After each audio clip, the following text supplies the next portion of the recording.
Nədir bu səncə? Niyə mən bunu çəkirəm? Niyə kameramızın şarjını həsr edirik? Niyə bu telefonu mən çəkirəm axı? Bax, niyə?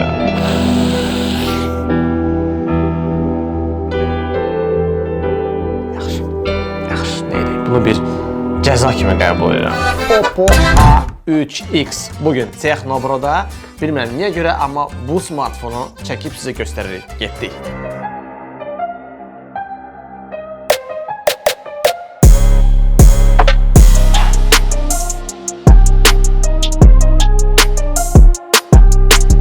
A seriyasından da bilinir ki, bu nədirsə, bu lap belə aşağıdan birincidir yəqin ki. A3 modelinin belə sadəsi var. Bir də var X və ya əksinə budur sadəsi. Başlamaq olmur açığı tam da. Çünki deyəsən özləri də qərara gəlməyiblər. Biz bu X-i daha yaxşı elədik, yoxsa X-i daha zəif elədik. Deməli, Snapdragon 6S 4G Gen 1 mobile platform. 2022-ci ildə təqdim olunmuş bir prosesordur. Təbii ki, prosesor özü aşağı kateqoriyalı bir prosesordur. 11 nanometrlik prosesordur, yəni çox, yəni necə deyirlər, aşağı xarakteristikaları olan bir smartfondur. Lakin smartfonda nə var? Hərbi dərəcəli şoka, yəni zərbəyə davamlılıq var. Yəni reklama da baxıram, görürəm ki, üstünə sok tökürlər, yerə düşür falan. Amma belə əlində tuturam, risk eləməzdim, valla risk eləməzdim. Yəni şirkət özü bizə versə telefonu vurun, qırın, eləyərik. Amma biz özümüzdə yəni düşmən deyilik. Yəni bunu risk eləmərik. Yəni Oppo şirkəti istəsə, yəni əmin olsa özünə, bizə təqdim edər bu test üçün smartfonlar, bizə lazımdır test üçün təqdim etsin smartfonları. Biz onu yoxlayaq. Reklamda deyildiyi kimidir, yoxsa bu hamısı nağıllardır. Daha sonra deyirlər ki, birinci dəfə görürəm ki, belə bir smartfonda belə bir şey yazılır. Batareya 4 il dözümlü batareya olacaq. Yəni 4 il işləyəcək batareya. Tutumu burada 5000 mAh, adi bir şeydir. Dizayn haqqında deyim ki, tipik belə büdcəli smartfonlar dizaynıdır. Arxası mütləq naxışlar, falanlar belə bərbəzəkli bir arxası var və dərhal nə diqqətimi cəlb elədi? Bu yaddaş parametrləri. Burada minimal yaddaş bir çox smartfonlarda bilirsiniz ki 628-də başlayır. Burada 464.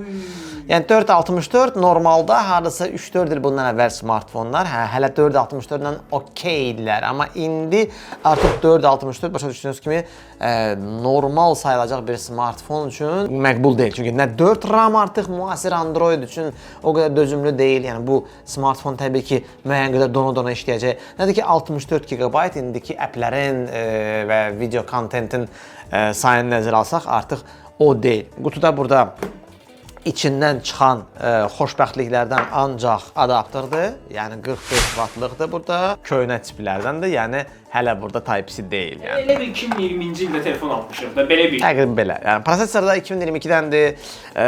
Bir çox xüsusiyyətlər də burada hələ 2020-ci illərin əvvəllərindəndir. Yəni belə. Bütün qoyaqlığa əsəbləşirəm. Bütün qoyaqlığa smartfon özünə keçək, biraz orada da əsəbləşək. Nazikliyi əladır. Lakin plastikdir. Aydın məsələdə büdcəli smartfondan danışırıq. Bugün bir yeri gəlmişkən yaddaş kartı və 2 sim kartın hamısını dəstəkləyir. Okeydir. Bu okeydir. Barmaq izi skaneri ilə blok düyməsi, bir də ki səsi azaltma, çoxaltma elə nazik, elə qarpızdan çıxmır ki, baxırsan ki bunu güclə tapırsan. Daha sonra aşağıda bir dinamik 3.5 mm-lik jack bunu saxlayıblar. Büdcəli telefon üçün bu yaxşıdır. Bir mikrofon, Type-C girişi. Mikrofon yuxarıda yoxdur, qabaqda yoxdur. Deməli, bu smartfonda yalnız bir mikrofon var. Video yazılışda bir dinamik, bir mikrofon. Smartfonu açanda artıq. Yox, hələ onu keçəcəm, hələ onu keçəcəm. Allahım, neydi günahım? Başqa aləmdir, bu başqa aləmdir. Smartfonun ekranı, birincisi 2025-ci ildə IPS ekran. Düzdür, 90 Hz-ə qədər artırmaq olur burada, amma 60 Hz.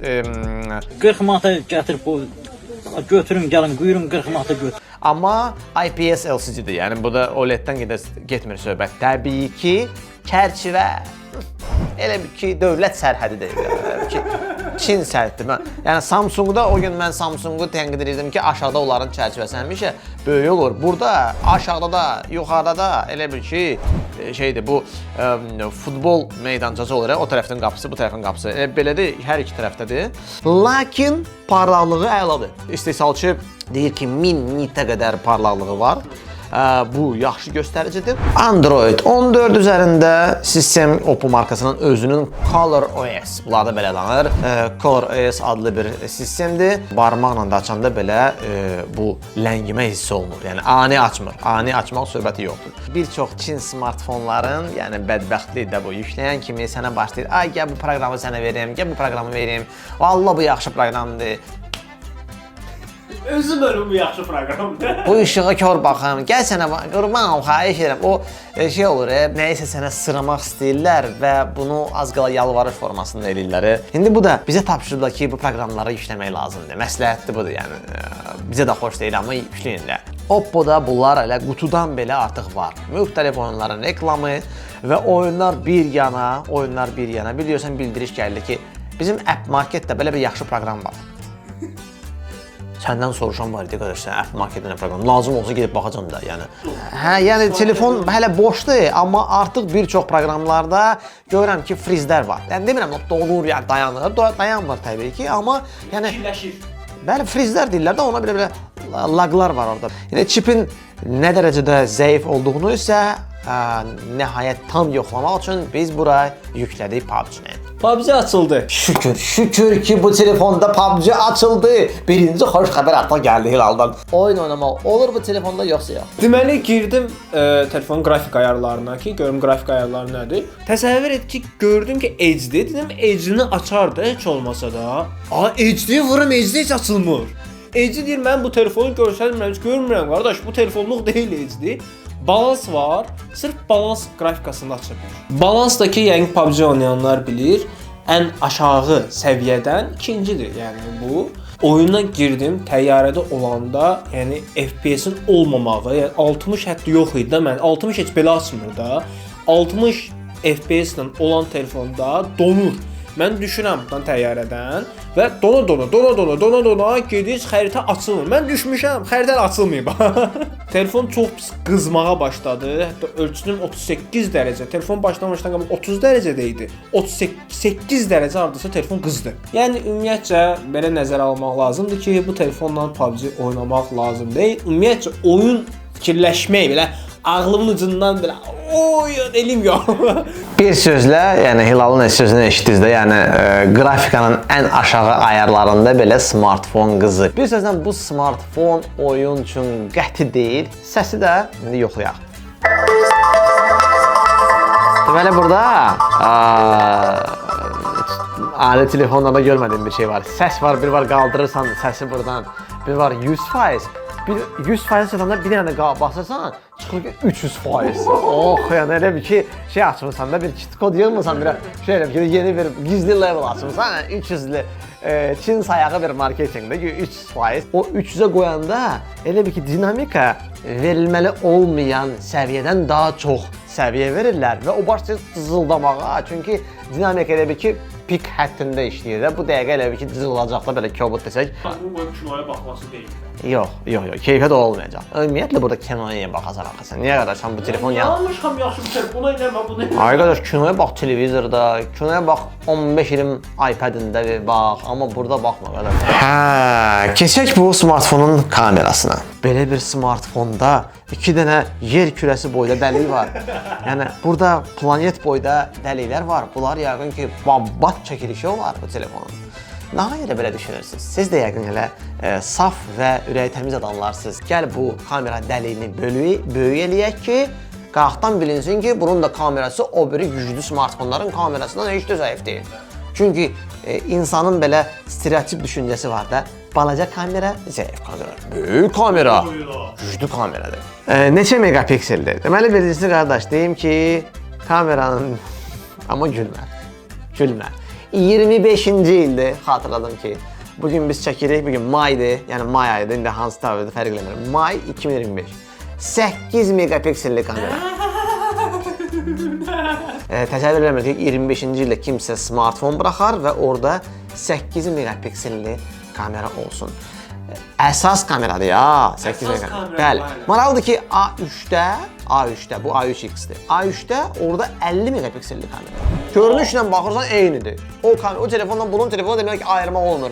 Rəng fərqlidir, amma rəng eyni olsa elə biləcək ki, eynidir. Yeri gəlmişkən onun batareyası bundan zəifdir niyəsə. Belə, yəni 8 megapiksel əsas kamera. Bu bir. Maksimum 1080. Təbii ki, video burada yəni 4K ola da bilməz. Yəni 8 megapikselli kameradır. İkinci məsələ, deyə bilərsiniz ki, ikinci kamera nədir? İkinci kamera heç nədir? Heç nə. Sadəcə olaraq güya portret çəkmək üçün bu daha yaxşı blur vermək üçün bir kameradır. O olsa heç bir kameralıq telefonlarda da var. O çünki o süni intellektlə işləyir. O arxasını proqram şəkildə ola bilər o. Okey, ikinci kameranı adətən qoyurlar, hətta ucuz modellərdə qoyurlar, geniş bucaqlı kamera qoyurlar. Yoxdur geniş bucaqlı. Yoxdur. Yəni ikinci kamera o deyil də, yəni makro rejim desə ki, bəlkə makro olsun, yaxından fokusu daha yaxşı tutur, Allah belə o detalları çəkəcək. O yoxdur, makro rejim burada yoxdur. Elə kamera yoxdur. Geniş bucaqlı yoxdur, makro yoxdur, təbii ki, yaxınlaşdırma yoxdur. Qalır nə? Ancaq bir dənə qalır. Qalır o da ki, yəni arxasını bulanıq etmək üçün kamera, yəni reallıqda heç bir işə yaramayan kamera. O ki qaldı ön kameraya. Ön kamera. Burada isə 5 megapiksel. Yenə də bu mənim belə biraz bəlkə ola bilərsiniz ki, Valet şəkilləri göstər. Şəkilləri indi göstərək sizə həm ön kamera ilə, həm əsas kamera ilə fotoları və videoları bax indi görəcəksiniz.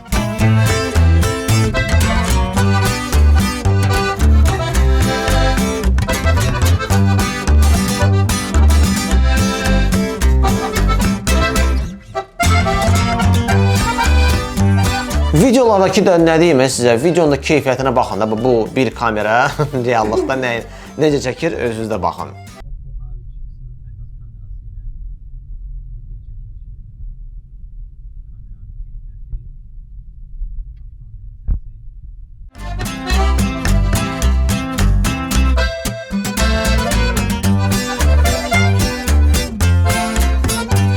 Bəlkə də mənə də arada bir yazırlar ki, Oppo falan. Amma valla belədirsə, yəni bu işdir. Yəni belə telefon bu iş deyil. Növbəti videolarda görüşərik. Bye bye. Bir də komment yazmağı unutmayın.